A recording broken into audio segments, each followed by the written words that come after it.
Yang juga jadi sorotan saudara, seorang perempuan di Jambi diduga jadi korban kekerasan seorang pria. Kasus ini terungkap usai korban minta tolong melalui siaran langsung media sosial. Inilah rekaman siaran langsung di media sosial yang memperlihatkan seorang wanita mengalami kekerasan oleh pria yang diduga adalah pasangannya. Dalam kondisi ketakutan, korban minta tolong kepada netizen dengan memberi alamat tempat tinggalnya.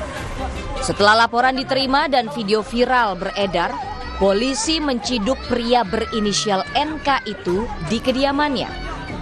Diduga pelaku menganiaya korban yang minta dibelikan susu untuk anaknya. Tapi pria itu malah melayangkan bogem mentah berulang kali. Dua pasangan ini mereka tinggal bersama. Kemudian dari hubungan mereka ini adalah anak. Nah, si perempuan menuntut si laki-laki untuk memberikan uang susu kepada anak, namun laki-laki tidak bisa memberikan. Kemudian perempuan tersebut melarang pasangannya untuk meninggalkan rumah.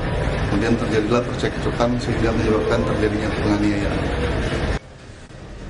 Korban mengalami sejumlah luka di bagian wajah dan badan.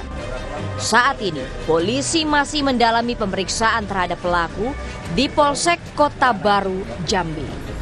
Ratnasari, Kompas TV, Jambi.